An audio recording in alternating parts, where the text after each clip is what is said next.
Sifa kwa Mungu. Bénissons le Seigneur Nambariki Bwana pour la grâce qu'il nous accorde d'être là encore ce soir. kwa ajili ya neema ambayo anatupa kuwa hapa jioni ya leo. Disons merci à notre papa et à maman pour leur encadrement et la confiance renouvelée à nous. Tunasema asante kwa baba na mama kwa ajili ya kutusamini na kutuongoza. Alléluia. Amen. Nous sommes en train de partager Tuko tunazungumzia sur le sous-thème juu ya mada ndogo, la plénitude du Saint-Esprit, ujazo wa Roho Mtakatifu un impératif kama shurti pour impacter dans les derniers jours. kwa ajili ya kushawishi ndani ya siku za mwisho.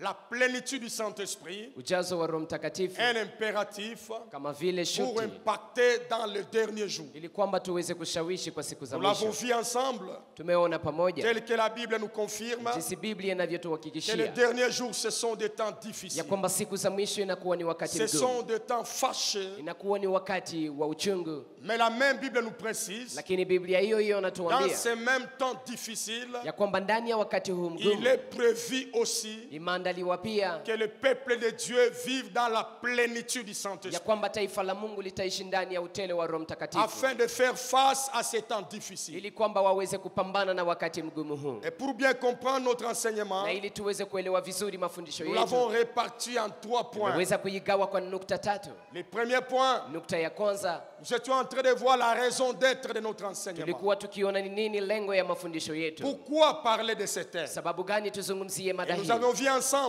Na tumeona pamoja que l'objectif était kwamba lengo ni d'amener tout enfant de Dieu kumpeleka kila mtoto wa à Mungu désirer la plénitude d'onction atamani ujazo wa upako pour impacter dans sa ili destinée, kwamba aweze kushawishi ndani ya pour hatima yake, bien accomplir sa ili destinée. kwamba aweze kutimiza vizuri Et hatima le yake. deuxième point, Na nukta ya pili, nous sommes en train d'aborder tuko tunazungumzia 4 mystères juu ya fumbo ine de fleuves d'eau vive.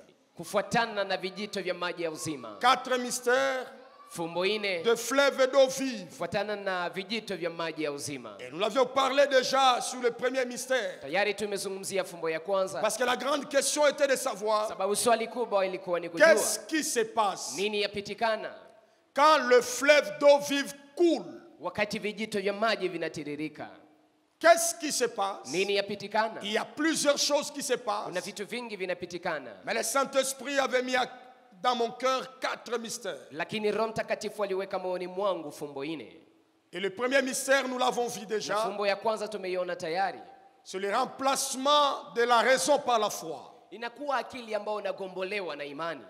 L'homme arrive à marcher par la foi Mtu anaanza kutembea kwa imani lorsque la soif des mers et le fleuve de vie continuent à couler en lui. wakati kiu yake inadumu na vijito vya maji vinaendelea kutiririka Nous ndani l'avons mwake. vu à long et à large. Na tumeiona kwa wingi. Mais le deuxième mystère qui arrive, Na siri ya pili ambayo inafika quand le fleuve d'eau vive coule, wakati vijito vya maji vinatiririka, c'est ce qu'on a vu hier. ni ile ambayo tuliona C'est le jana, revêtement de puissance. inakuwa ni kuvikwa na uwezo. Lorsque le fleuve d'eau vive coule, Wakati vijito vya maji ya ça uzima vient vinatiririka, revêtir les croyants vinakuja kumvika mwamini de la puissance na uwezo, afin que nous puissions bien accomplir notre destinée ili sur la kwamba terre. tuweze kutimiza hatima yetu vizuri hapa Nous chini ya avions jua. vu ensemble hier Tumeona pamoja jana que sans la puissance, ya kwamba bila uwezo il nous sera difficile d'accomplir itakuwa notre mission sur la vigumu terre. kwetu kutimiza kazi yetu hapa duniani. Le monde est devenu une jungle Ulimwengu umekuwa kama nafasi ambapo hakuna depuis la mtawala. chute d'Adam en Éden. Tangu kuanguka kwa Adamu ndani ya Edeni, Et dans une jungle, ndani ya nafasi ambapo c'est hakuna le plus mtawala, fort qui domine. ni yule aliye na nguvu kuliko wote Le ndiye langage qui anaongoza. est exigé Na ile ambao unaombewa dans une jungle, ndani ya nafasi ambapo hakuna c'est la mtawala puissance. inakuwa kukua na Parce uwezo, que dans une jungle, sababu ndani ya nafasi ambapo ne hakuna peut mtawala dominer anaweza que kutawala celui qui est plus fort. yule ambaye iko na nguvu kuliko C'est là que wengine. le Seigneur Jésus nous a Na dit. hapa ndipo Bwana Yesu ametuambia Dans Marc chapitre 3, le verset ndani ya Marko 27, 3 mstari wa 27, il dit, anasema personne hakuna mtu ne peut entrer dans la maison de l'homme fort, anaweza kuingia ndani ya nyumba ya mtu mwenye prendre nguvu ses biens, na achukue mali sans yake pour autant kama bado être en mesure de les lier au préalable. hajakuwa na uwezo wa kumfunga Et mbele, alors il prendra ses na biens. hapo sasa atamchukua. comment il sera en mesure de les lier? namna gani atakuwa na uwezo wa Il lui kufunga? faudra alors Inaomba sasa avoir une puissance supérieure de celle de l'homme fort. awe na uwezo ulio juu ya ile ya mtu mwenye nguvu. Et c'est là que nous sommes en train de parler de la plénitude du Saint-Esprit. Na hapa ndipo tuko tunazungumzia juu ya ujazo wa Roho J'ai Mtakatifu. annoncé 7 choses à comprendre sur la puissance. Weza kutangaza mambo 7 ya kuelewa juu ya Et nous uwezo. nous sommes arrêtés à la 5e hier. Na jana tuliweza kuishia ku ya 5. Je disais hier Nilikuwa nikisema que le jana diable, ya kwamba shetani n'étant pas la source de puissance, njisi haiko, yeye ndiye chemchemu ya est uwezo. privé de manœuvres de multiplication de puissance. Hana mbinu yoyote ya kuweza kuzidisha uwezo. La source de puissance, c'est Dieu. Maana chemchemu ya uwezo ni Mungu. Satan, n'étant pas la source, Shetani njisi yeye de siye chemchemu puissance, ya uwezo. est privé de manœuvres de multiplication de puissance. Hana uwezo wa kupata mbinu za kuzidisha C'est hiyo pourquoi uwezo. Na ndiyo il maana utilise sa puissance de manière graduelle dans ses attaques. anatumia uwezo wake kwa namna ambayo inakuwa ya kufuatana na hatua. Le ndani ya diable ne kushambulia. commence pas par la dernière cartouche. Shetani atumiake silaha yake kubwa. Il commence par la petite cartouche Anaanziaka kwenye et il est en silaha ndogo train d'évoluer. na anaendelea polepole. Il ajoute la cartouche Na anaongeza face silaha à la personne qui est consciente de l'autorité ou de l'onction qu'il a du Saint-Esprit. kufuatana na mtu ambaye anakuwa na dhamiri ya upako na mamlaka alionayo kupitia Roho C'est là Mtakatifu. que tous nous n'avons pas les mêmes batailles Na ndiyo maana sote hatuna vita parce vimoja. que tout dépend du niveau de la conscience de l'onction que tu portes. Sababu yote inalingana na dhamiri ya upako ulionao. Lorsqu'il fallait changer l'eau en sang en Égypte, Wakati iliomba kubadilisha maji kuwa damu, les Misri, magiciens aussi l'ont fait wafumu nayo waliifanya avec leur enchantement. pamoja na kuwaguza kwao. Mais quand Moïse et Aaron montent dans la dimension supérieure, Lakini wakati Musa anapanda ndani ya kiwango cha juu, lorsqu'on a pris maintenant la poussière pour transformer en poux, walipotua mavumbi ili kwamba wayageuze kuwa les chawa, magiciens se sont retrouvés dans leurs limites de compétences. wachau wakajikuta ya kwamba hawana tena Et nguvu, ils ont dit, na wakasema nous ne pouvons pas faire ça. hatuwezi kufanya hii. Ça, c'est la main de Dieu qui est en train Sababu de hii faire. ni mkono wa Mungu Ils ndio ont unatenda. reconnu Walitambua la suprématie de Dieu. ukubwa wa Mungu. J'aimerais dire à quelqu'un, Ningependa nimwambie le mtu Dieu que tu as en ya alliance, kwamba Mungu ambaye le unaagana Dieu que naye, tu as cru, Mungu ambaye c'est umemwamini, lui la sommité de la puissance. yeye ndiye ngazi ya juu ya Tu uwezo. n'as rien à avoir peur. Hauna la kuogopa, C'est l'ignorance ni kutojua qui nous amenait à comprendre ndio natupeleka que le kuelewa top de puissance se trouve de l'autre côté. ya kwamba uwezo mkubwa inakuwa njoo ngambo ingine. Gloire à Dieu. Utukufu kwa Mungu. Sixième chose rapidement Kitu cha sita haraka à comprendre sur la puissance, ambacho tunapaswa kuelewa juu ya uwezo c'est que l'onction ni kwamba upako attire souvent les défis. inaleta mara matatizo. L'onction Upako attire souvent les défis mara inavutia, inaleta matatizo afin de prouver sa suprématie. ili kwamba iweze kuonyesha ukubwa wake.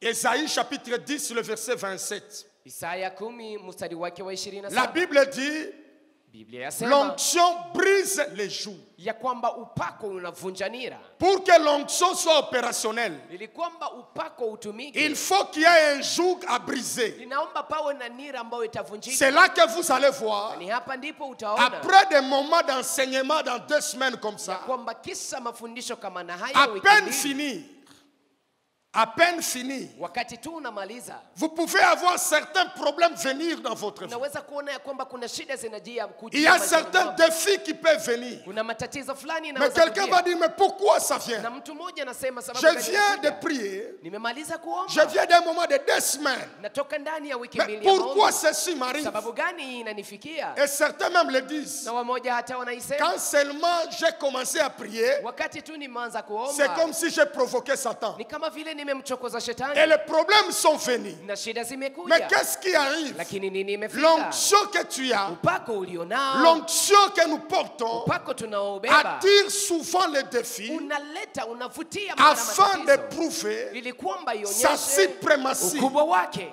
J'aimerais dire à quelqu'un, Ningependa nimwambie n'ayez mtu, pas peur. usiogope. Quand les défis viendront, Wakati matatizo ça peut être dans yatakapokuja, toutes ses formes, inaweza kuja kwa namna zote. affrontez-les avec foi. Pambana nazo pamoja na imani. Alléluia. Amina. C'est là que nous sommes en train de voir. Na ni hapa ndipo tuko Dans tunaona Luc chapitre 17. ndani ya Luka sura 17 Le verset 11 à mstari 19. wake wa 11 hadi 19. C'est le Seigneur Jésus Ni lui-même. Bwana Yesu yeye mwenyewe.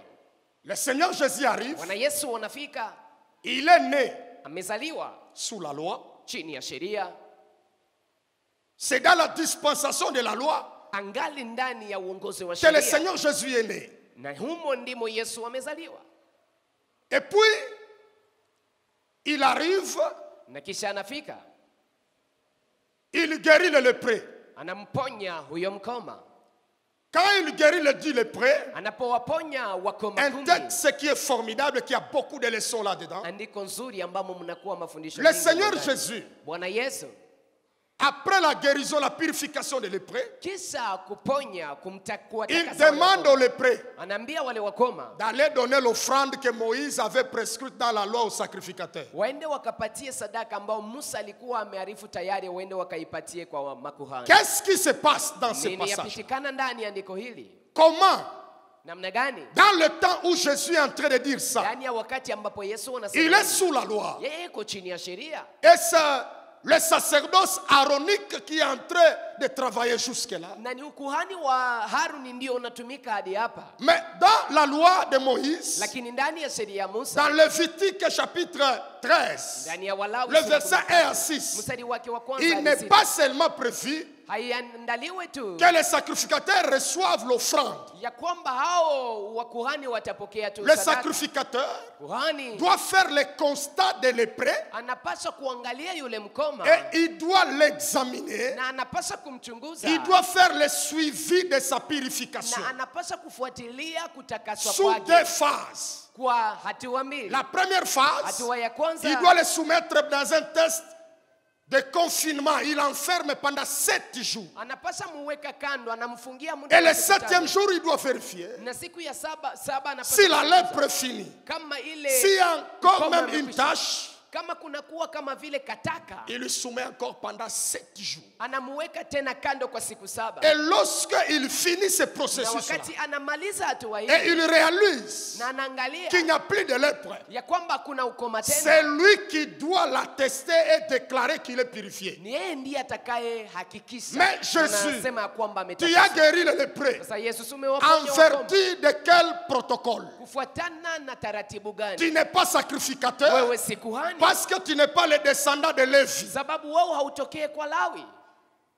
Tu n'es pas le descendant d'Aaron. wewe hautokee kwa C'est Haruni lui qui a qualité à 7 ans anayekuwa na mamlaka kwa wakati huu d'attester la purification de lépreux. wa kuhakikisha C'est le kutakaswa sacrificateur. kwa mkoma ni Mais kuhani. comment tu dis Lakini namna gani qu'il puisse wasema aller donner ya l'offrande? kwamba aenda akatoe La sadaka? question qu'on va poser aux lépreux, Swali ambao tutauliza qui wakoma, vous a dit que vous Nani étiez lépreux amewaambia kwamba nyinyi et ni qui wakoma? vous a vérifié Na nani ambaye et qui vous amewachunguza? a déclaré que vous êtes pire? Na nani ambaye amewaambia kwamba nyinyi C'est mmetakasika? là que le problème va commencer. Na ni hapa ndipo shida Mais itaanza. qu'est-ce qui se passe dans le Seigneur? Lakini nini ambayo inapitikana? Après le baptême, Kisha ubatizo il a reçu l'onction. alipokea Et upako, cette onction na upako commence à tirer des défis. inaanza kuita matatizo, Parce que toi, tu es de la tribu de Juda. sababu wewe ni wa kabila la Tu n'as Yuda pas la qualité dans le sacerdoce. na hauna nafasi ndani ya Comment tu vas ukuhani. déclarer le lépreux pire? Namna gani utaweza kutangaza ya kwamba J'aimerais mkoma dire à quelqu'un, amekuwa ametakasika? l'onction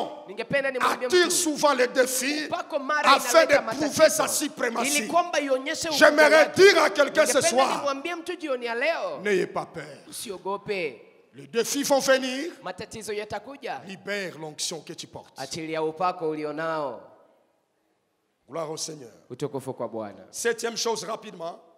Kitu cha 7 haraka, La puissance que le Saint-Esprit donne à l'Église uwezo ambao Roho Mtakatifu anapatia kanisa est capable de maîtriser le diable et son armée.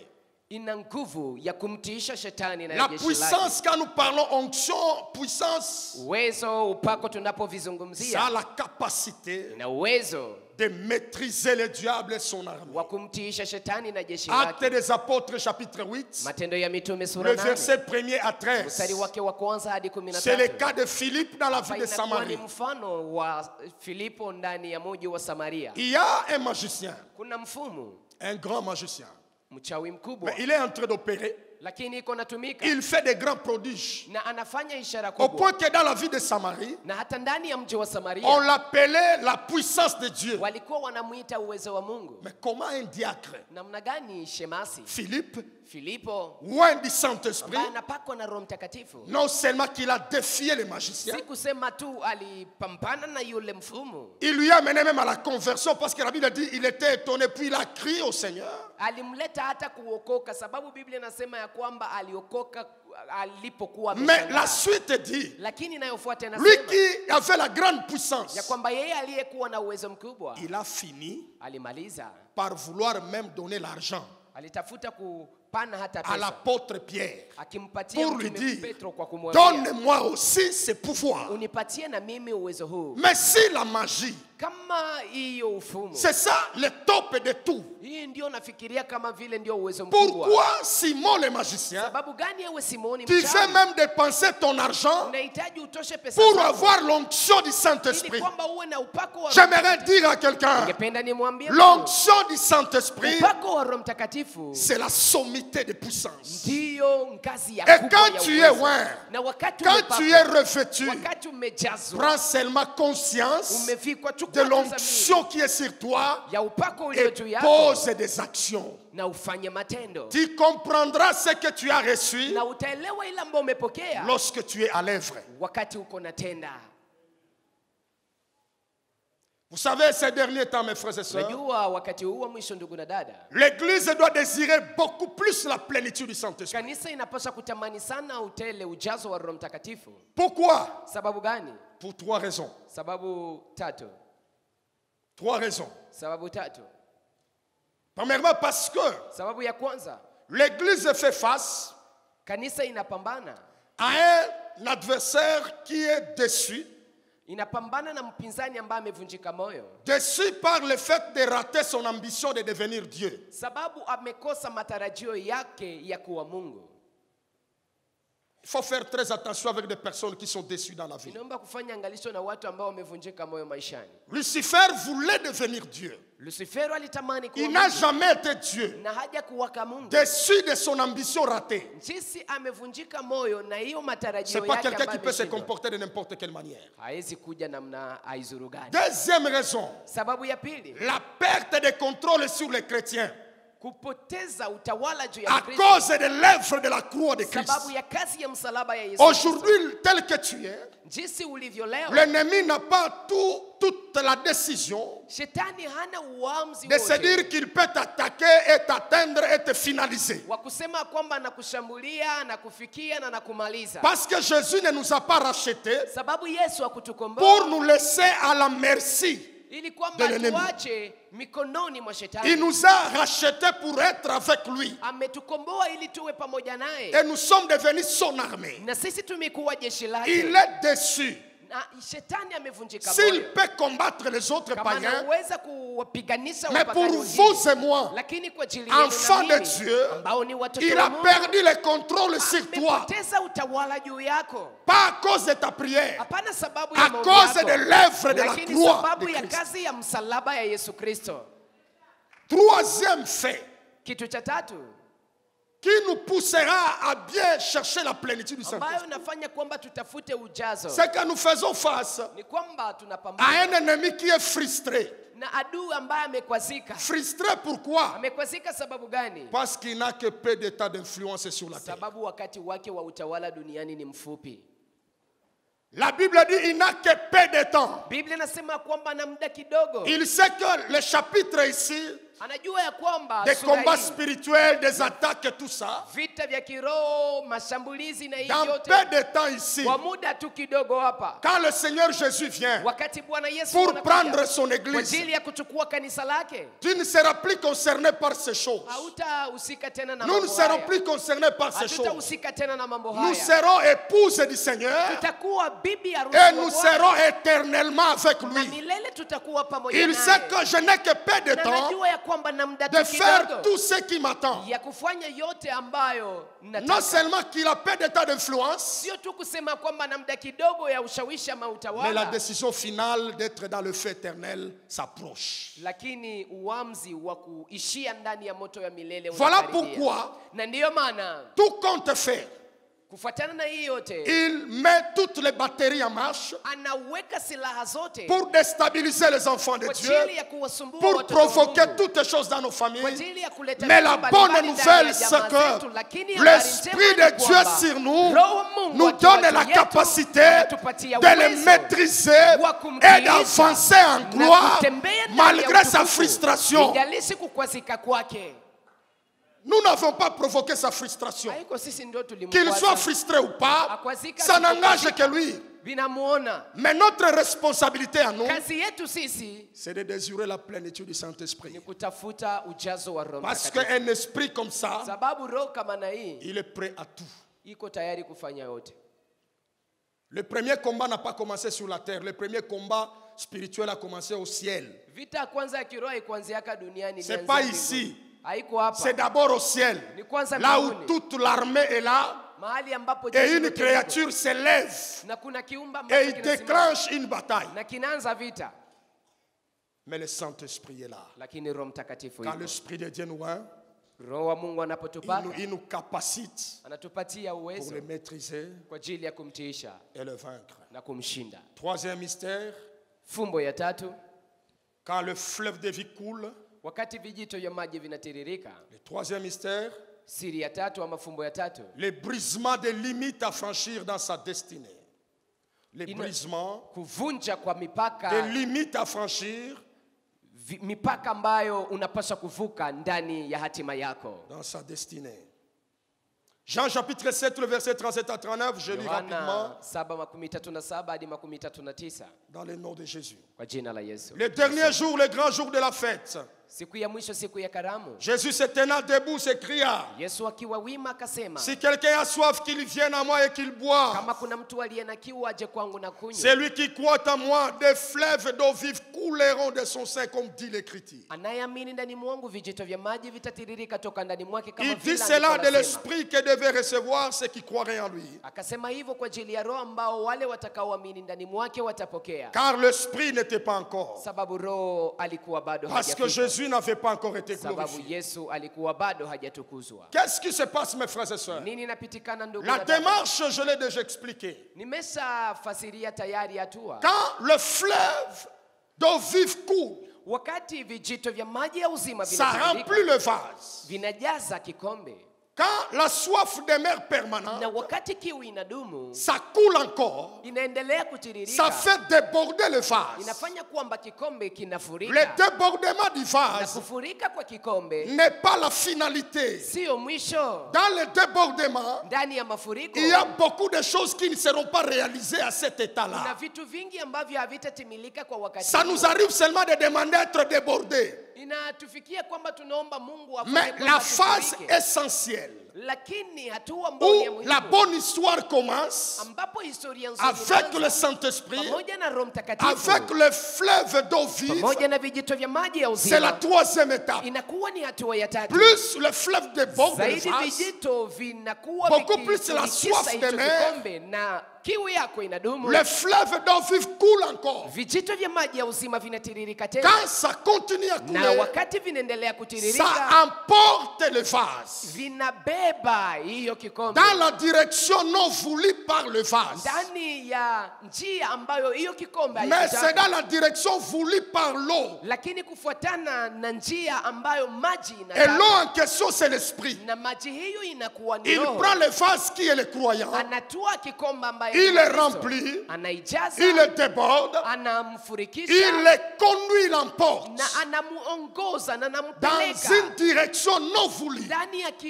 ndani ya mwelekeo ambayo haukutaka. Et c'est là qu'on a parlé de la marche par la foi. Na hapa ndipo tumezungumzia kutembea kwa Mais qu'est-ce qui imani. se passe? Lakini nini yapitikana? Il est vrai Ni kweli. non seulement que l'eau, Si kusema tu kwamba le maji, fleuve d'eau vive, vijito vya maji ya uzima, quand ça coule, wakati ça vinatiririka, emporte le vase vinapeleka hicho qui est kikombe vous et moi, ambao ni wewe na mimi, ça emporte aussi vinapeleka pia toutes les barrières qui se trouvent sur le chemin où l'eau est en train de couler. mipaka yote ambayo ilikuwa kwenye njia ambapo maji yanatiririka. C'est ça le mystère que nous sommes en train de Na voir. hii ndiyo fumbo ambayo tuko Quand il tunaiona. y a débordement, Wakati kuna mafuriko, quand il y a tsunami, wakati kuna tsunami, ça produit des vagues. inaleta mazoruba Et quand kubwa. ça déborde un Na lieu, wakati inafurika toka ça nafasi, prend et des véhicules, inachukua et magari, le mur, inachukua et les gratte-ciel, ukuta, inachukua et les maghorofa, arbres qui sont en train de inachukua venir, miti ambazo qui sont ziko- sur le chemin. ziko kwenye njia. Quand l'eau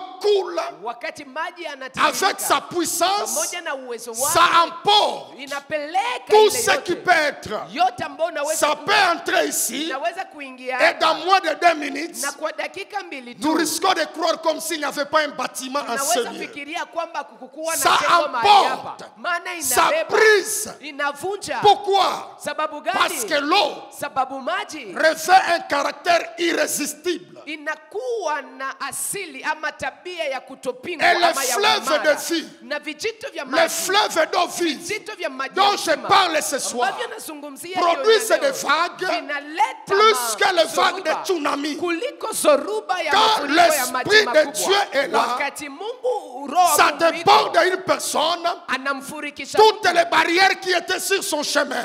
mipaka zote Non zilizokuwa seulement kwenye que njia la yake. personne coule Sio kusema tu huyo mtu à la atatiririka direction voulue par l'eau, kufuatana na jinsi mais maji toutes les yanampeleka, barrières qui sont sur lakini le chemin mipaka yote yaliyo sont kwenye njia emportées par l'eau. inapelekwa na maji J'aimerais hayo. dire à quelqu'un ce Ningetaka soir, nimwambie mtu jioni ya aucune leo limite, ya kwamba hakuna aucune mpaka, barrière hakuna qui a mpaka été dressée sur ton ambayo chemin iliwekwa kwenye njia ne te yako, résistera. ambayo itabaki. Ce n'est pas par la puissance du Sio vase, kupitia mais uwezo par wa la kikombe, puissance lakini kupitia des vagues uwezo que produisent wa yale le mazoruba fleuve d'eau ambayo vive. vijito vya maji ya uzima Ça va inaleta. emporter, Itabeba, ça brise. inavunja. Et c'est là que les gens se demandent. Na hapa ndipo Même watu le wanauliza. baobab est tombé. Hata ile J'ai mti la mkubwa bonne unaanguka. nouvelle pour Nina quelqu'un. habari nzuri kwa Même ajili ya le mtu. grand baobab là, Hata ile mti le mkubwa, grand hôtel de ta famille, ile madhabahu quand kubwa le fleuve ya de chama vie yako, coule, wakati ça tombera. vijito vya maji ya Ça uzima tombera. vinatiririka, Il itaanguka. n'y aura pas de limite. Hakutakuwa Il n'y aura pas de mpaka, barrière. hakutakuwa Le mpaka. problème,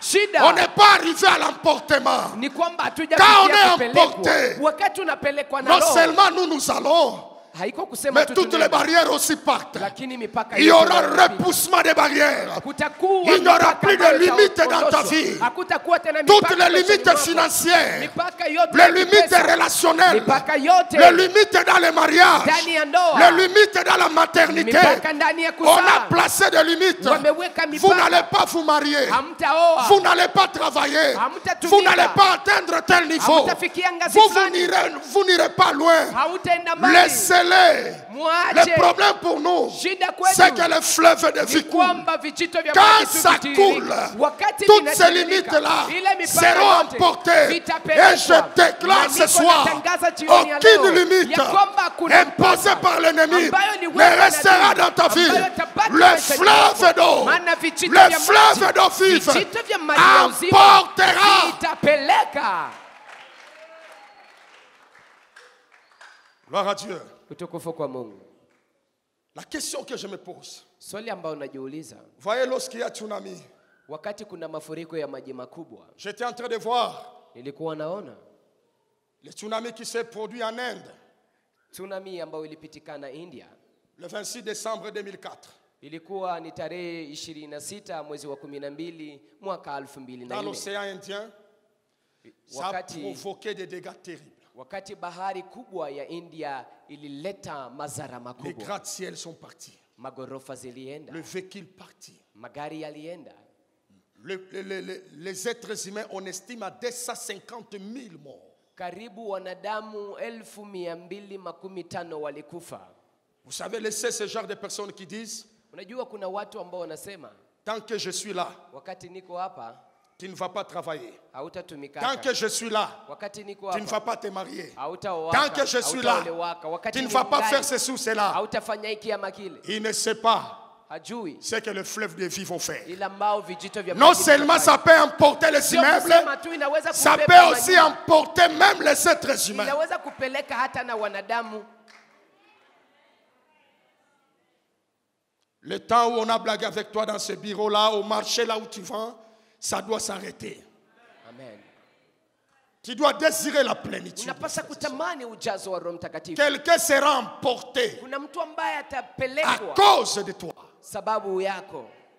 À cause de Moïse, Sababu ya Musa, Dieu a ouvert la terre. Mungu akafungua Et nchi. beaucoup de gens sont entrés dedans. Akafungua udongo na watu Jusqu'à wengi aujourd'hui. wakazama ndani. Mpaka leo Il n'y a jamais eu de procès. hakuja kuwaka masambo. On ne blague pas avec les enfants de Dieu. En fait, Hawezi cheza le na watoto. christianisme, Unajua Ukristo, s'il n'y a pas quelque chose qui nous différencie avec les païens, kama kuna kitu ambacho kinatutofautisha na wapagani, ça ne nous servira à rien lors de passer tout le temps ici. haitatutoshelea kupakia muda yote hapa. C'est là où, en tant qu'enfant de Dieu, Yaani hapa ndipo on a kama vile l'obligation watoto de connaître wa- tunapaswa kujua non seulement ce que nous ne devons pas faire. hapana tu ile ambayo Il ne tunapaswa faut pas kufanya. boire, il ne faut pas aller dans l'impudicité, il ne Ayombe faut pas kufanya injurier. dhambi, ayombe C'est bon. kufanya uzinifu, ayombe kutukana, ni Mais quels vizuri. sont mes acquis? Quels sont mes avantages en étant chrétien? Ni vitu gani nilivyo navyo? Faida gani mimi kama Mkristo? Ce sont ces choses ici. Ni vitu hivi. Gloire à Dieu. Utukufu kwa Mungu. Vous savez pourquoi ces barrières-là ou ces limites seront brisées? Sababu gani hiyo mipaka itavunjwa? Quand le fleuve d'eau vive coule, Wakati vijito vya maji vinatiririka, tout simplement parce que ni sababu la direction que nous donne l'eau, mwelekeo ambao maji inatupa ça révèle la volonté de Dieu pour nous. inaonyesha mapenzi ya Mungu kwa ajili La yetu. volonté de Dieu est révélée par la direction du Saint-Esprit. Mapenzi ya Mungu inaonyeshwa kupitia Et njia ama cette mwelekeo ya Roho volonté-là, Mtakatifu, na mapenzi hayo révélée par le prophète Esaïe. ambayo iliweza kufunuliwa Dans na Esaïe nabii 52, Isaya. le verset 13. Ndani ya Isaya Le 52 prophète dit, nabii anasema, voici, tazama, mon serviteur mtumishi prospérera. wangu Il atafanikiwa, montera. atapanda, Il s'élèvera. atainuka, Il s'élèvera bien haut. atainuka juu zaidi, Pour qu'il s'élève bien ili haut. kwamba ainuke juu C'est de zaidi. manière graduelle. Inakuwa kama vile Il ni faut hatua que les limites soient brisées. yaomba ngazi ama mipaka iweze Tant kuvunjwa. que les limites ne sont pas brisées, Wakati mipaka bado mon haijavunjwa, serviteur ne prospérera pas. mtumishi wangu Il ne hatafanikiwa, montera pas. hatapanda. C'est pourquoi, Na ndiyo quand maana le fleuve d'eau vive wakati coule, vijito vya maji non vinatiririka, seulement ça nous emporte, sio nous, kusema tu en inatupeleka tant que sisi vase, kama vile sur kikombe la direction ou la volonté de kwenye Dieu, mwelekeo ama mapenzi ya et ça Mungu, nous amène aussi lakini inatupeleka à pia vivre le plan de Dieu pour kuishi nous. mpango wa Mungu kwa ajili C'est yetu. pourquoi Na ndiyo le maana Saint-Esprit s'est chargé Roho Mtakatifu de ameshughulika briser toutes les limites na kuvunja mipaka afin yote que tu vives le ili plan de kwamba Dieu. uweze kuishi mpango wa J'aimerais Mungu. dire à quelqu'un, Ningependa nimwambie dans cette mtu, saison, ya kwamba ndani ya tu wakati vivras huu, le plan de Dieu. utaishi mpango wa Mungu. Ce que Dieu a dit dans Ile sa ambayo Mungu parole amesema ndani ya neno coule lake, seulement dans la direction de wewe l'eau. tu enda ndani ya mwelekeo Il wa te maji. conduit, il me conduit dans la volonté de Dieu. Anakuongoza, ananiongoza ndani ya mapenzi ya C'est ça Mungu. ce que le Na Saint-Esprit fait. hii ndiyo Roho Mtakatifu Avant de anafanya. briser nos limites, Mbele ya kuvunja mipaka zetu, il nous amène d'abord dans la volonté de Dieu. anatupeleka kwanza ndani ya Plus mapenzi nous ya sommes Mungu. dans la volonté Na de zaidi Dieu, tuko ndani ya mapenzi nous ya avons la Mungu, couverture. zaidi tunakuwa Nous na avons la kivuli. protection. Zaidi tuna Et ukingo. alors, Na hapo il se sasa, charge de briser les limites. anashughulika kuvunja hiyo mipaka yetu yote. Gloire à Dieu. Utukufu kwa Mungu. Brisement des limites, Kuvunjwa kwa mipaka à franchir dans sa destinée. ambazo tunapaswa kuvuka ndani ya hatima yetu. C'est quoi briser? Ni nini kuvunja? Je note trois pensées. Hapa kuna wazo tatu. Premièrement, Ya kwanza, dans ce contexte-ci, briser, c'est casser. kuvunja inamaanisha kukata. Vous savez, mes frères et sœurs, Unajua ndugu zangu na dada zangu, dans ce mouvement où nous allons avec l'Esprit, ndani ya hatua hii ambamo tunaenda pamoja na Roho, il y a des lois kuna sheria qui empêchaient votre épanouissement spirituel, ambayo zilikuwa zinazuiza kuendelea votre kwako kiroho, épanouissement social, kuendelea votre kwako épanouissement kijamii, économique. kuendelea kwako Quand kiuchumi. il y a brisement des limites, il y Na a wakati cassure. kuvunjwa kwa mipaka kuna kukatwa. Vous savez, il y a des gens, Unajua kuna watu il peut avoir l'argent, anaweza kuwa na mais pesa, dès qu'il a l'argent, lakini wakati la ana pesa, première pensée qui lui vient, wazo la kwanza ambayo namjia c'est l'alcool. ni kukunywa pombe, C'est chercher la deuxième femme. ni kutafuta mke wa pili, Non. Et puis ça le bloque là. na kisha inamfungia nafasi Il moja. pense qu'il est folie, or il est limité sans le savoir. Anafikiria kwamba anaendelea ijapokuwa ametiliwa Mais mipaka. quand il y a brisement, il y a cassure. Lakini wakati kuna kuvunjwa kwa mipaka, kuna Il y a de ces kukatwa. choses qui seront cassées Kuna vitu ambavyo vitakatwa par la puissance de l'eau, kupitia uwezo wa par maji, la puissance du Saint-Esprit. kupitia uwezo wa Roho Mtakatifu. Briser veut dire aussi Kuvunja yamaanisha pia mettre en pièces ou détruire complètement. kuchana ama kuharibu kwa wote.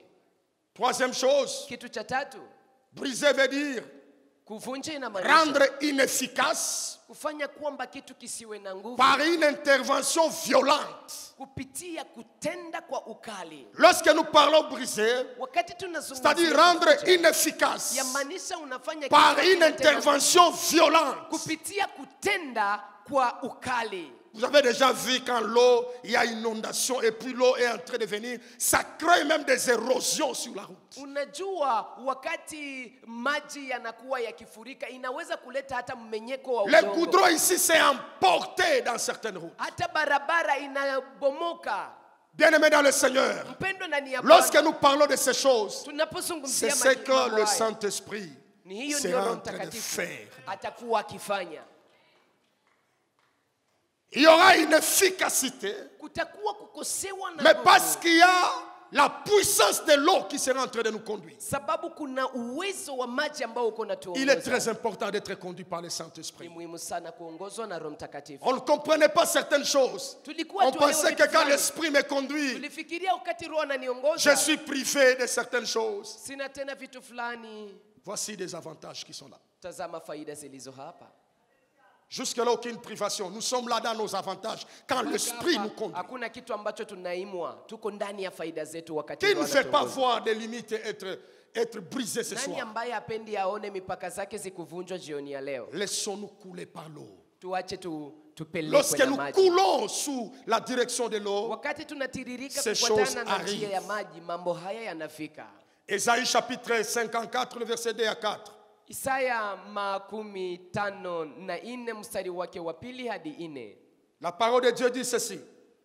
Neno la Mungu lasema hivi: Élargis l'espace de ta tente, panua nafasi ya hema lako qu'on déploie les couvertures de ta demeure. na waweke vifuniko juu ya nyumba yako. Ne retiens pas, Usishikilie, allonge tes cordages nyorosha ile kamba zako et affermis tes pieds, na uweze kuimarisha nguzo zako, car tu te répandras à droite et à gauche. sababu utapanuka, utaendelea kuume Je na prie que ceci est le partage de quelqu'un. omba hii iwe ndio gao lako, Ta postérité envahira des nations na uzao wako utashambulia mataifa, et peuplera des villes désertes. na utakuwa unaingia ndani ya miji ambayo inakuwa kama Ne vile crains pas, jangwa. Usiogope, car tu ne seras point confondu. maana wewe Ne hautachanganyikiwa. rougis pas, Usikasirike, car tu ne seras pas déshonoré, sababu hautapatishwa haya, mais tu oublieras la honte de ta jeunesse. lakini utasahau haya ya ujana wako. Lorsqu'il y a brisement des limites, Wakati kuna kuvunjwa kwa il y a mipaka, toutes ces choses que le Saint-Esprit kuna vitu hivi vyote ambavyo Roho Mtakatifu nous donne. anatupatia.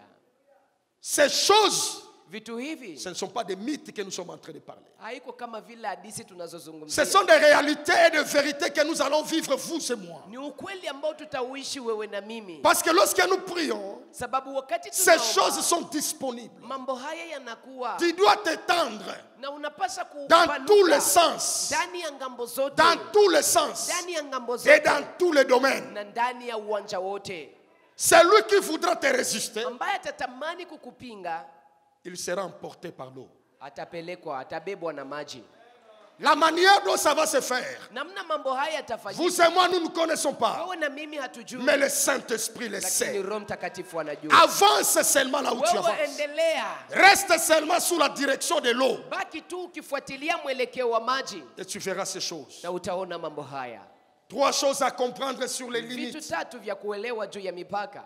Nous parlons le brisement des limites. Tunazungumzia kuvunjwa kwa mipaka. Il est important de comprendre certaines choses à ce sujet-là Inaomba kuelewa vitu fulani na juu ya mada hii. avant que nous puissions prier. Mbele tuombe, Parce que ces choses, nous devons les vivre ce soir. maana tunapaswa kuishi vitu hivi jioni ya leo. Première chose à comprendre sur les Kitu limites, cha kwanza ambacho tunapaswa kuelewa juu ya mipaka c'est que les limites imposées par les royaumes des ténèbres, ni kwamba mipaka ambayo imeletwa na ulimwengu wa giza, les limites imposées par les royaumes des ténèbres aux êtres humains mipaka ambayo imeletwa na ulimwengu wa giza kwa wanadamu sont réelles, inakuwa kweli, mais pas forcément des droits.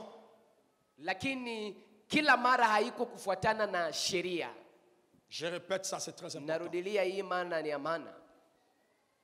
Les limites imposées par les royaumes des ténèbres aux êtres humains Mipaka ambayo ulimwengu wa giza unaweka kwa wanadamu sont réelles, inakuwa kweli, mais pas forcément des droits. lakini mara haiko kufuatana na sheria. J'aimerais dire quoi? Ningependa niseme nini C'est que hapa? le monde des ténèbres Ni kusema kwamba ulimwengu wa giza place des limites. inaweka mipaka Et beaucoup nous le vivons. na wengi Il tunaziishi. y a des familles où on a fixé des limites Kuna majamaa ambazo wameweka par mipaka rapport à l'âge de vie. kufuatana na umri ya kuishi. Vous n'allez pas dépasser 60 ans. Yenye hamwezi kuvuka miaka 16. D'autres, on a dit, Na wengine wakasema vous n'allez pas vous marier. hamwezi kuolewa. Les autres, vous n'allez pas travailler. Wengine hamtatumika. Vous regardez dans une famille, Na unaangalia ndani ya jamaa, les gens sont tellement intelligents. watu kabisa wana akili sana, Mais toute l'intelligence, lakini akili yote c'est seulement sur le quartier. ni huku tu kwenye C'est kata, seulement à la rue. ni Quelqu'un barabarani. vous parle bien anglais, Anaongea Kiingereza, il vous kabisa. parle bien français, Anaongea vizuri il est Kifaransa. compétent, Anakuwa na mais il ne uwezo travaille pas. lakini hatumikake. Vous arrivez dans une famille, Unafika ndani ya jamaa, les gens ont du mal à se marier. watu hawaolewake. S'il peut y avoir le mariage, Kama kunaweza kuwa na ndoa, c'est le remariage. inakuwa ni kuolewa mara pili. C'est que trouver seulement des jeunes gens Ni kusema kuwakuta watu vijana célibataires, ambao et puis hawajaolewa. l'homme, les garçons adoptés, Mwanaume amepana et mali puis il a tayari. pris sa fille, sa femme, et puis il commence un foyer. Anambebesha mimba mke wake na wanaanza unyumba Il y a tayari. des familles Kuna majamaa dont ces choses, ambao mambo haya ce sont des miracles. ni miujiza. Il y a des familles que nous sommes en train de traverser. Kuna majamaa ambazo Vous pouvez avoir l'argent, unaweza kuwa na pesa, mais il y a des scénarios qui arrivent. kunakuwa matukio zinazofika Et l'argent disparaît comme ça. na pesa tu zinatoweka tu hivi. Ça peut être dépensé à l'hôpital et quelqu'un dit oui, c'est mon argent, on a tout fait. Inaweza kuwa ni hospitalini, pesa zinaishia Mais kuloni, même pesa les zangu. biens de la maison sont vendus. Na hata vitu vya nyumba vinauzishwa. Mais il y a beaucoup de scénarios comme ça. Na kuna kuwa matukio nyingi kama Il y a na- des celles-là, vous le voyez. kuna wale unawaona À l'école, il n'y a pas d'intelligence.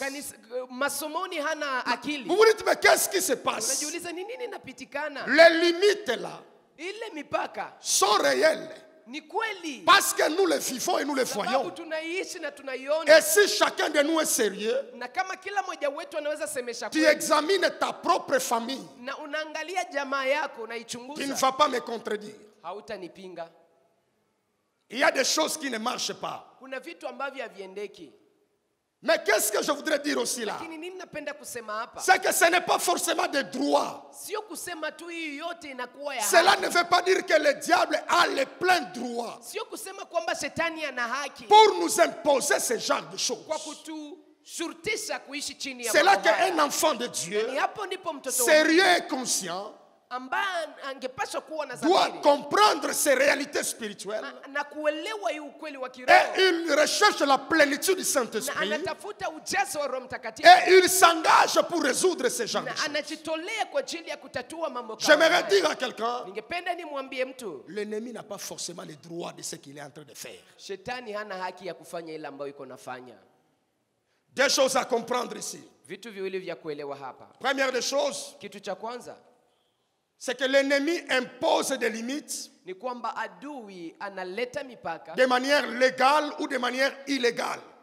awe na sheria ama asipokuwa na sheria. Il peut imposer ça de manière légale. Anaweza kuweka mipaka akiwa na Comment haki. de manière légale? Namna gani akiwa na haki? Pour les êtres humains qui n'ont pas Christ, Kwa ajili ya watu ambao hawana la Kristo. Bible dit, Biblia inasema tous ceux qui ont péché ya kwamba wote ambao wamefanya ont été privés de la gloire de Dieu. wamepungukiwa na utukufu wa Mungu. Et quand le péché est arrivé, Na wakati dhambi les imefika, êtres humains, wanadamu nous sommes devenus esclaves du péché, esclaves du diable. tumekuwa watumwa wa dhambi na shetani. Dans ce contexte, pour les païens, Ndani ya uwanja huu kwa ajili ya wapagani, il applique les droits. anatumia haki yake. Il a le contrôle, le péché lui a donné la légalité d'opérer. Amepewa mamlaka kupitia dhambi. Deuxième chose qui lui donne la légalité, Kitu cha pili ambacho d'imposer kinampatia des haki limites dans la vie des gens, ya kuweka mipaka ndani ya maisha ya c'est watu, le contact avec le monde des ténèbres. inakuwa kukutana na ulimwengu wa giza. Vous avez perdu quelque chose, Ulipoteza kitu mais vous voulez aller voir les marabouts pour chercher la solution. na kisha unaenda kumuona mfumu juu Et upate suluhisho. beaucoup de familles, Na majamani même dans l'église, hata ndani ya les gens kanisa continuent à contacter les marabouts. watu wanaendelea kuenda kuwachunguza wafumu. Lorsqu'on contacte, Wakati unaenda il va kukutana vous dire ceci. atakwambia hivi, Ici, on ne tue personne. hapa tu wake mtu, Cherchez seulement les œufs. wewe utafute tu mayai, Cherchez le parfait cobra. wewe utafute tu marasi kobra, Et seulement avec 10 dollars. na ukuje tu na dola Nous 10. allons voir si tu ne vas pas te marier. Tutaona kama hautaolewa. Vous pensez que celui qui a la mission de voler, égorger, détruire peut te donner des choses gratuitement comme ça? Wewe unaweza ule ambaye kazi yake ni kuua, ni kuharibu, ni kuiba, atakupatia tu vitu kwa bure hivi. Ce sont des hôtels qui sont bâtis Inakuwa ni madhabahu ambayo et imejengwa qui lui donnent la légalité d'opérer. na ambayo inampatia haki ya kutumika Parce maishani qu'il va mwako. dire, ce n'est pas le Atasema. féticheur, le marabout qui est allé vous chercher. Atakwambia haiko mfumo Vous gani avez unataka usé de votre libre arbitre wewe mwenyewe ulitumia uhuru et puis wako vous êtes allé les contacter. na ukaenda kumuona. En faisant ce genre de contact, Wakati unafanya il mikutano a la kama hizi, légalité d'imposer certaines limites. anayo haki ya kukuwekea mipaka. J'aimerais fulani. dire à quelqu'un, Ningependa nimwambie si mtu, tu es concerné par ce genre de contact, kama unahusika na mikutano kama na hizi, voyez le pasteur, wewe waone wachungaji. après ce moment, il faut qu'on prie Kisha pour vous. wakati hii sababu inaomba wakuombee. Il y a certaines choses qu'on peut prier ici. Kuna vitu fulani ambavyo Ça tunaweza marche kuya- pour les uns, inatumika kwa ajili mais ya pour watu, les autres, ça ne marche pas. lakini kwa wengine Et haikubali. les gens disent, est-ce que vraiment c'était vrai? Na watu wamoja wanasema, je, ilikuwa kweli? Il y a quelque chose que tu as ouvert la porte. Kuna kitu ambacho umefanya, umefungua mlango. Mais il y a aussi une autre manière Lakini kuna namna ingine dont l'ennemi opère.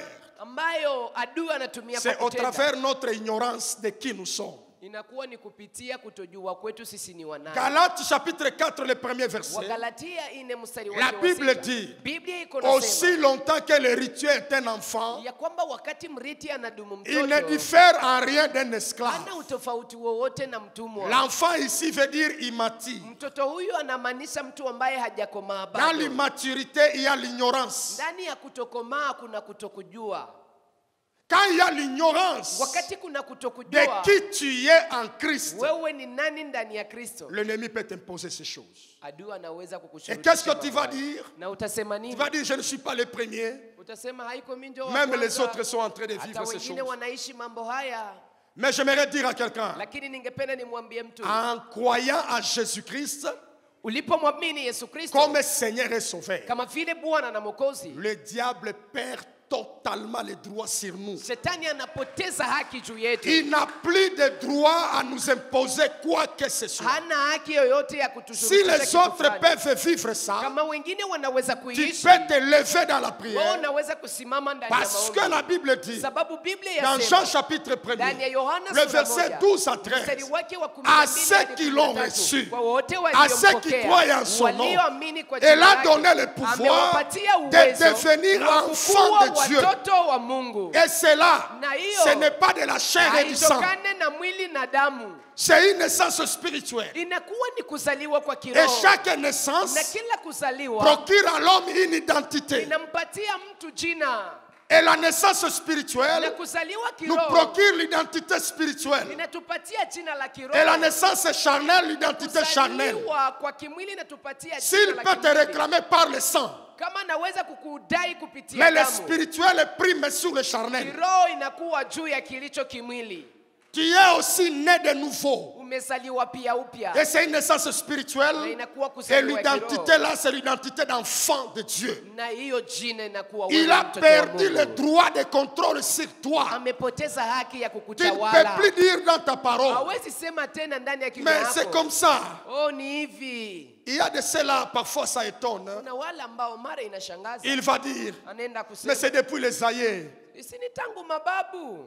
Mais c'est depuis les Ni aïeux. tangu mababu. Même présentement. Hata sasa. Tu peux dire, mais c'est l'oncle. Unaweza kusema ni mjomba. Est-ce que toi, tu seras en mesure de contrôler toute la lignée dans ta famille pour empêcher quelqu'un d'aller contacter les mondes des ténèbres? Je utazuiza ukoo wako watu wasienda kukutana na ulimwengu wa Et giza. comment tu dois vivre les conséquences de quelqu'un pendant que tu n'appartiens plus au diable? Sababu gani sasa utaishi matokeo ya matendo ya mtu mwingine? C'est que lui doit contacter le féticheur. Yeye mwenyewe anaenda na mfumu Et le champ de bataille, c'est toi. na kisha wewe ndio uwanja wa mchezo. Il n'est pas écrit comme ça. Haikuandikwa hivyo. Mes frères et sœurs, Ndugu zangu, vous vivez certaines choses qui ne marchent pas. unaishi mambo fulani ambayo hayaendeki. Levez-vous dans la prière et Simameni refusez ndani ya cela. maombi na mkataa Il hiyo. n'a pas de droit de t'imposer ça. Sababu hana haki ya kukushurutisha kuishi hiyo. Parce que tu es sauvé Sababu wewe et tu es umeokolewa né de nouveau. na umezaliwa upya.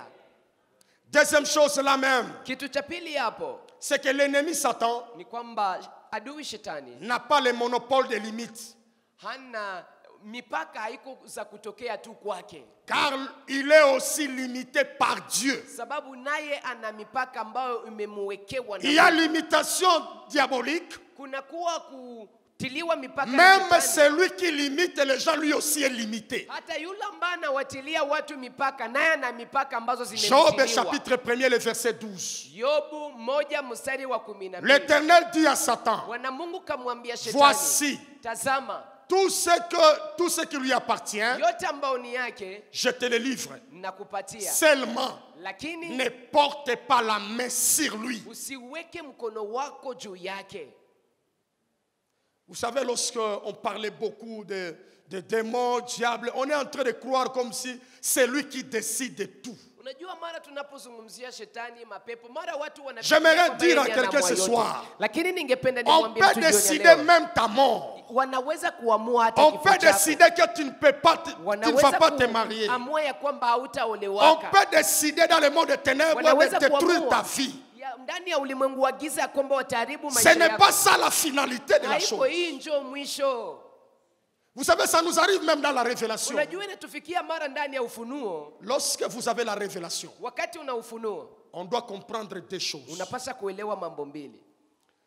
Dans le monde de révélation, Ndani ya ulimwengu wa ufunuo, Dieu révèle son plan sur nous, Mungu anafunua ni nini ndio ou sa mpango wake volonté kwetu, qu'il veut réaliser pour ama nous. mapenzi yake ambayo anatamani kutimiza kwetu. Toujours dans la révélation, Ndani ya ufunuo Dieu pia révèle aussi les complots du diable contre nous. Mungu anaweza kufunua ni nini njama za shetani Quand on vous kutupiganisha. donne la révélation sur la mort, Wanapokupatia ufunuo juu on ya vous donne kifo, la révélation sur pour dire vous n'allez pas vous marier par exemple. wanakupatia ufunuo, wanakuambia maono Vous n'allez pas hautaolewa, travailler. hautatumika, Vous n'irez pas dans telle dimension. hautaenda ndani ya kiwango fulani.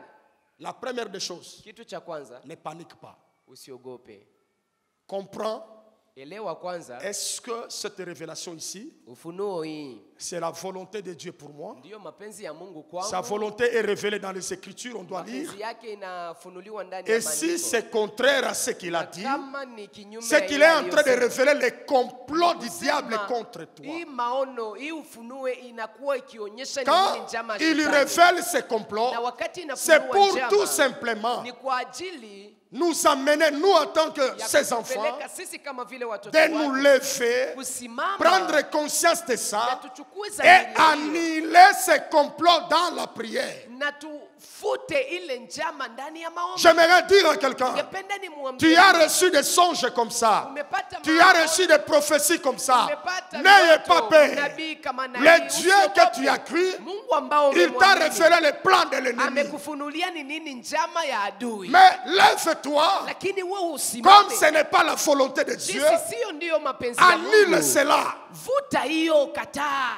Quelque chose mettons dans la Bible. Hein. Kuna kitu kinanishangaza. Même la na Biblia. volonté de Dieu Hata mapenzi ya Mungu avait été corrigée un jour. siku moja ilirekebishwa. Face au roi Ézéchias. Ilikuwa mbele ya mfalme. C'est la Hezekia. prophétie. Dieu dit tu vas mourir. Ni unabii Mungu Un anasema homme utakufa. se met à prier Na mtu anaanza et kuomba. Dieu corrige sa propre Na décision. Mungu À anarekebisha combien plus forte uamuzi raison wake. Sasa le mwanangu, plan du diable mpango contre wa toi. shetani J'aimerais unaokupiganisha. dire à quelqu'un, Ningependa nimwambie n'ayez tu, pas peur. usiogope. Tu dois te lever. Na unapaswa On a dit tu kusimama. vas mourir. Wamesema Tu te utakufa. lèves et tu déclares. Unasimama na Je unatangaza. ne mourrai pas. Sitakufa, Je vivrai. nitaishi. Et je crois à cela. Na mimi naamini hiyo. Et je prie ce soir. Naomba jioni ya Même leo. une seconde de ta vie Hata dakika ne moja te sera maisha pas yako enlevé. haitaondolewa. Le Seigneur te gardera. Bwana Yesu Tu atakuchunga. finiras le temps qu'il a prévu. Utaishi na utamaliza Si maisha lui-même, yako. Kama yeye mwenyewe Lui-même, Dieu, yeye mwenyewe a Mungu changé sa décision. alibadilisha uamuzi À wake. combien plus forte raison? Sasa La décision de l'ennemi. maamuzi ya shetani, Quand nous chantons même, wakati tunaimba, il est le père responsable. yeye ndiye baba ambaye Quel est anaishi ce jukumu père zake. responsable Nani baba qui huyu peut laisser mzuri, son enfant ambaye anaweza acha mtoto et wake l'ennemi a décidé, na adui ameamua il va le tuer. atamuua Et puis le père vous laisse. na kisha baba na kuacha. Si Dieu nous demande parfois de prier, Kama Mungu anatuomba mara c'est tuombe, pour nous amener seulement à grandir spirituellement. ni ili atupeleke kukomaa kiroho. Et il y a des messages comme ça. Na kuna ujumbe kama na huu, Et le monde des ténèbres a dit, na ulimwengu wa giza umesema il y a ceci qui va t'arriver. kuna hii itakufikia. Il faut prier beaucoup. Inaomba uombe sana. Prier beaucoup, c'est-à-dire quoi? Kuomba sana inamaanisha nini? Le problème dans la prière, ce n'est pas prier beaucoup. Shida ndani ya maombi Le haiko kuomba problème, sana. c'est de croire à ce que tu fais comme prière. Ni kuamini kwa ile ambayo unafanya kama vile maombi. L'efficacité d'une prière ne dépend pas de la durée. Nguvu ya maombi hailingane na muda. Dieu n'exauce pas nos arguments. Mungu ajibi yake Dieu ile ambayo n'exauce tunaleta pas la kama vile souffrance de nos masababu. genoux. Mungu ajibi yake Il kuruka exauce kwa la magoti foi yetu. à la prière. Anajibu imani kwa maombi tunayoyafanya.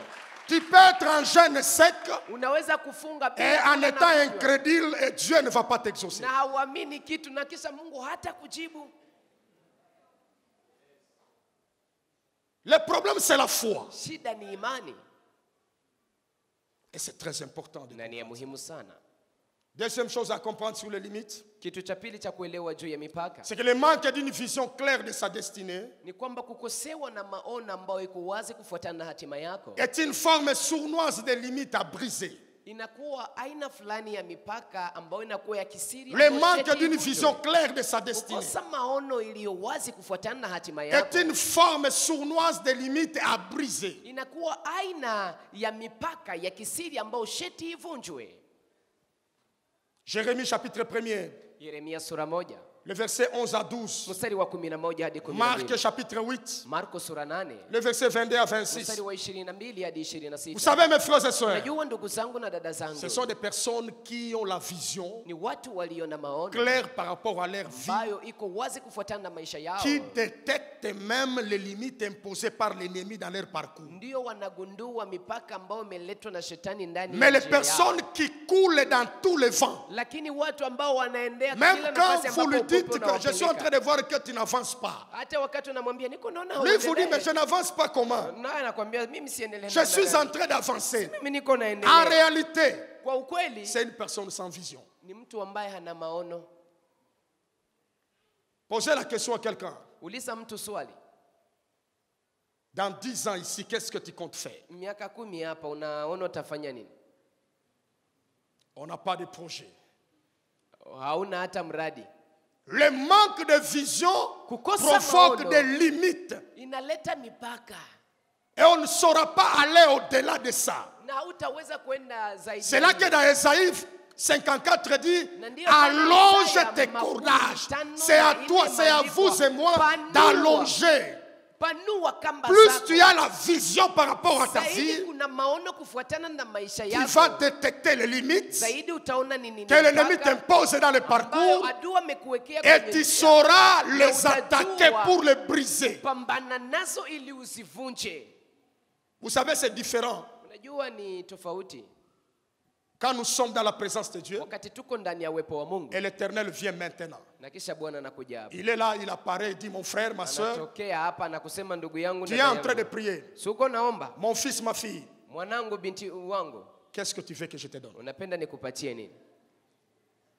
Vous savez que c'est une question facile, en même temps difficile. Unajua ni swali ambalo liko nyepesi, lakini ni swali ambalo liko C'est ngumu pia. facile pour quelqu'un qui a une vision, Ni rahisi sana kwa mtu parce ambaye kuna qu'il maono, va demander la provision pour accomplir sa vision. sababu ataomba akiba Mais c'est ili une kwamba question atimize maono yake. difficile Lakini ni swali pour lililo quelqu'un ngumu qui ne sait ni même pas là où il est en train d'aller. kwa ajili ya mtu ambaye hajui iko naendea wapi. Vous rencontrez un garçon, Unakutana na kijana, il demande la main, il veut vous marier. anakuomba mkono, anapenda kuoe. Vous passez tout le temps à vous apprécier, c'est bon, mais demande-lui, nous voulons aller Mnapitishaka où? wakati yote mko mnafurahiana, muulize swali, tunataenda wapi? Pourquoi tu veux te marier? Sababu gani unapenda uolewe? Quelqu'un dit, Mtu mmoja anasema, c'est parce que je suis fatigué à lessiver mes habits. ni sababu nimechoka kufua mavazi yangu. En réalité, cette personne Kwa kweli mtu huyu n'a pas besoin d'une femme. haya hahitaji mke. Même si Dieu me donnait l'opportunité d'exaucer, Hata wakati Mungu angenipatia on fursa ne peut kujibu, pas donner à un garçon comme ça une fille d'autrui. kijana kama huyu utampatia vitu. L'exaucement attaché à lui, Majibu ya kumpatia c'est d'aller au magasin lui acheter la machine à laver les habits. kwenda kumnunulia mashini ya kufua Parce mavazi. que la femme n'est pas une machine à laver les habits. Sababu mwanamke si mashini La ya kufua femme n'a pas mavazi. pour mission laver les habits, Kazi yake haiko kufua arranger mavazi, les lits, akutengenezea préparer la kitanda, nourriture. akupigie chakula. Ça, c'est réduire le potentiel de la femme. Hii ni kupunguza uwezo ulio ndani ya mwanamke. Dieu a dit, Mungu kasema, je lui ferai une aide semblable à lui. nitamfanyia msaidizi wa kufanana Si il est naye. semblable à toi, Kama ni wa kufanana toi na aussi wewe, reste en train de laver les habits, wewe bakia préparer la huko na nourriture, fua arranger les lits. mavazi, piga chakula na utengeneze kitanda. Le problème, c'est la vision. Shida ni maono. Et vous allez voir quelqu'un vous dire, Na utaona mtu moi je anakwambia, n'aime pas des filles qui ont étudié beaucoup. mimi sipendaki wadada ambao wamesoma sana. Et ça fait que beaucoup de jeunes garçons ont l'argent, mais ils restent célibataires. Na ndio maana wa vijana wengi wako Il faut na qu'il y pesa ait le lakini brisement des limites hawajaoa. Inaomba mipaka dans les ivunjwe têtes des gens. ndani ya vichwa vya Pourquoi watu. tu veux prendre une femme abrutie? Sababu gani unapenda utoe mwanamke ambaye hana akili? Et quand tu chantes, tu dis, il faut que nous puissions aller de gloire en gloire. Tu Na vas aller de gloire en unapoimba gloire. unasema wote utaenda utukufu na hadi Tu utukufu. vas aller de gloire en gloire. Sasa wote enda utukufu hadi utukufu. Mais il te faut aussi une femme qui a le potentiel Sinaomba mwanamke ambaye pour ana akili. t'accompagner de gloire en Ili gloire. kwamba kusindikiza utukufu Parce mmoja que hadi Dieu a mwingine. dit, Sababu Mungu je lui amesema, ferai une aide nitamfanyia msaidizi semblable à lui. wa kufanana na yeye. Dieu n'a pas dit, Mungu akusema je ferai la femme nitafanya mwanamke pour lui faciliter la procréation seulement. ili kwamba amsaidie kuzaa. De cette pensée de Dieu, Ndani ya wazo hili la la Mungu, femme a le potentiel comme une clé à passe-partout. mwanamke ana uwezo, ana akili ya kama vile funguo ambao unaweza fungua kila mlango. C'est malheureux aux papas qui sont ici. Ni ole kwa wababa ambao Vous wako avez hapa. la grande vision. Unakuwa na maono Vous kubwa. expliquez d'abord aux autres, Unawafasiria kwanza wengine, mais vous n'expliquez pas à ta femme. lakini haufasirie mke wako. C'est lui qui a reçu la mission d'abord Aliyepokea de kazi te ya kwanza faciliter ça, c'est ya ta femme. kukusaidia ni mwanamke. Les autres peuvent te bouder avec ta vision. Wengine wanaweza kukataa na maono yako. Le problème, c'est ça dans la Shida société. ni hii. Le manque de vision crée, ça crée des limites. Dans la vie. Kukosa maono inaleta mipaka. As-tu quelle vision? Una maono gani? La vision ne nécessite pas d'abord qu'on ait les moyens. Maono hayombe kwanza ukuwe na pesa. C'est la vision qui appelle les moyens. Ni maono ndio naita pesa. Beaucoup de gens qui ne se troublent pas, qui ne se perdent pas dans la vie, ambao wapote yake ce maishani. sont des gens. Vous savez, il y a souvent des paroles Unajua kuna qu'il faut maneno éviter dans la vie. ambayo naomba kuepuka maishani. Lorsque vous-même vous êtes limité, Wakati wao mwenyewe una mipaka, vous commencez à croire unaanza que kuamini, tout le monde raisonne comme vous. unafikiria kila mtu anawazaka sawa. C'est là que vous allez écouter. Ndio maana utasikia Un prédicateur vous dit, mhubiri anakuambia, frère, tu n'as pas encore eu l'argent. ndugu wewe Si hujapata tu as pesa. seulement 100 000 dollars, Wakati unakuwa na dola 1,100, tu peux quitter la foi. unaweza toka ndani ya Mais imani. 100 000 dollars. Dola 1,100 tu. Quelqu'un qui a une vision. Mtu ambaye ana maono Une belle maison seulement d'habitation, s'il faut mettre tout le confort, 100 000 là, tu peux te retrouver que c'est insuffisant. 100 000, peut-être quelqu'un qui rêve 10 000. J'aimerais dire à quelqu'un ce soir, élargis la vision. Tu vas détecter certaines limites quand tu vois loin. Tu réalises que non, je ne dois pas me limiter ici. Je dois aller là. Pourquoi ça ne marche pas? Et même quand tu pries, tu ne fais pas de prière va et que vaille. Tu fais des prières avec précision. Que Dieu apporte la lumière dans ton esprit. La dernière des choses, puis nous allons prier.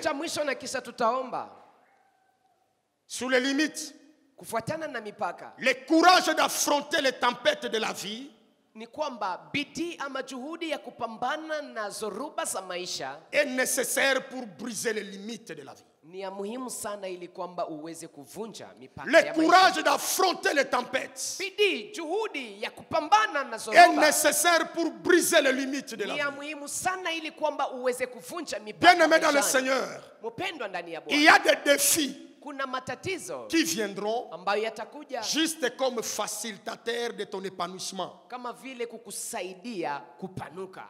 Il y a des difficultés qui viendront dans la vie. Na shida zitakuja maishani. Quand nous disons Dieu exauce-moi, wakati tunasema kwamba kuna kujibiwa, Dieu peut t'exaucer au travers d'un problème. Mungu anaweza kukujibu kupitia shida. Exauce-moi, Seigneur. Il crée maintenant un problème. Derrière ce problème se cache ton épanouissement. C'est quand Goliath est en train de mettre en défi toute l'armée d'Israël que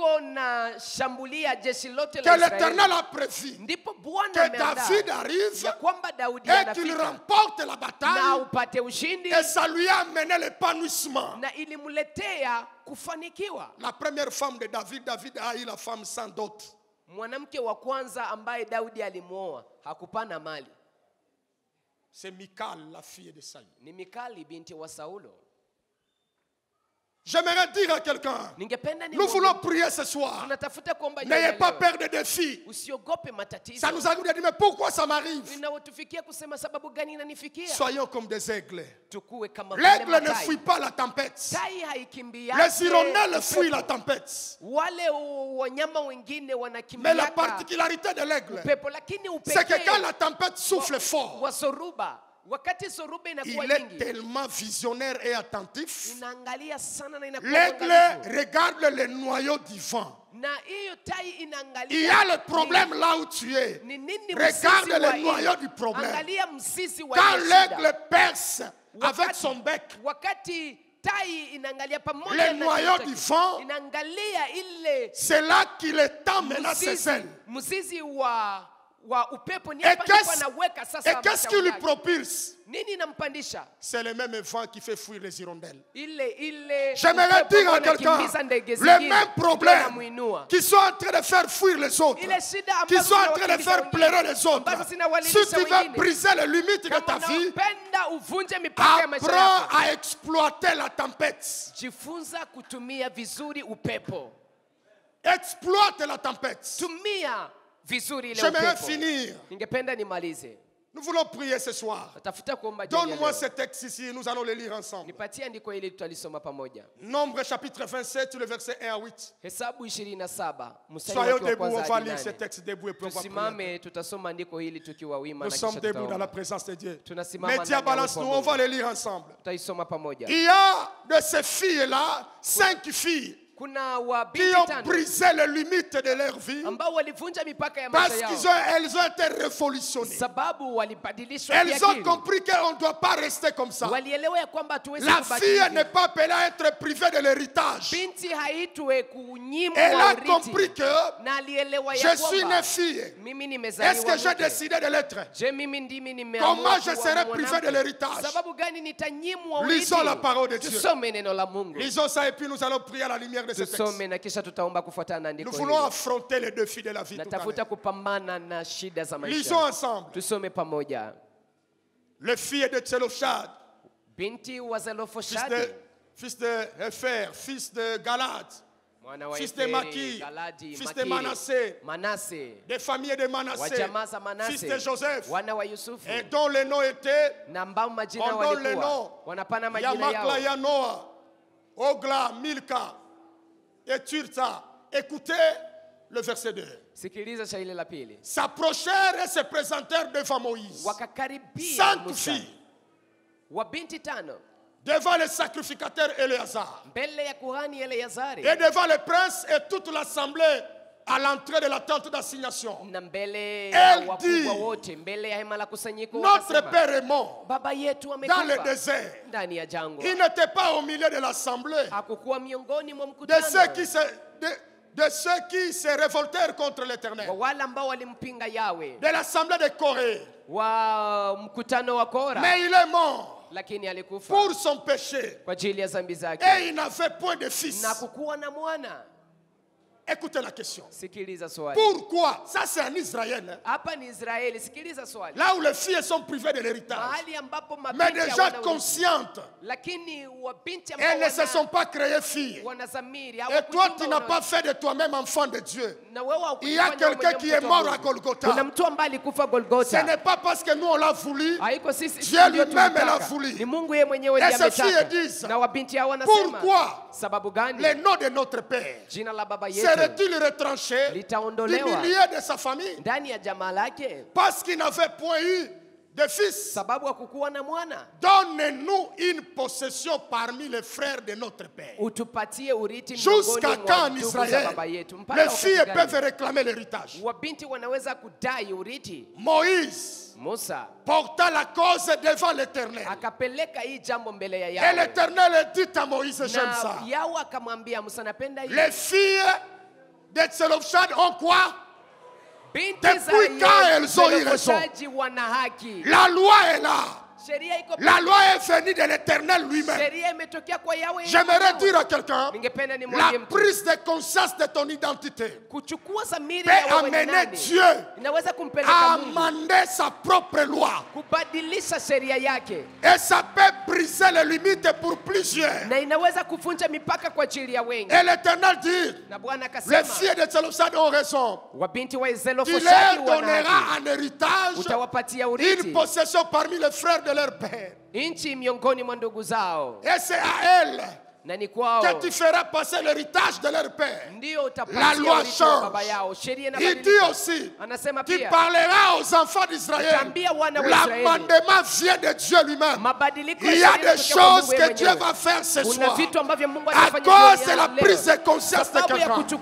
Il dit, tu parleras aux enfants d'Israël et tu diras, lorsqu'un homme mourra sans laisser de fils, vous ferez passer son héritage à qui? Il y a le brisement des limites.